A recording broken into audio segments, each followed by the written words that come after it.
ஆன்மீக நண்பர்களுக்கு வணக்கம். ராமேஸ்வரம் ராமநாத சுவாமி கோயிலுக்கு பலரும் சென்றிருப்போம்.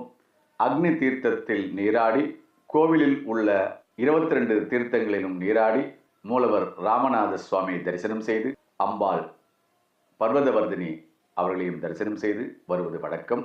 இப்போது நான் சொல்லக்கூடிய 2 விஷயங்களும் அடுத்த முறை ராமேஸ்வரம் செல்லும்போது உங்கள் வழிபாட்டுடன் சேர்த்துக் கொள்ளுங்கள்.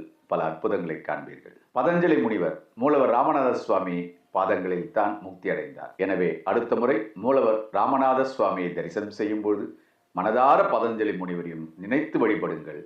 வாழ்க்கையில் பல அற்புதங்களை காண்பீர்கள்.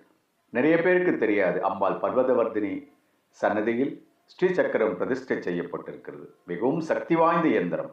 அம்பாளை வழிபடும் போது ஸ்ரீ சக்கரத்தையும் நினைத்து வழிபடுங்கள். வாழ்க்கையில் பல முன்னேற்றங்களை காண்பீர்கள். அடுத்த முறை ராமேஸ்வரம் செல்லும் பொழுது இப்போது நான் கூறிய 2 வழிபாட்டு முறைகளையும் சேர்த்துக் கொள்ளுங்கள்.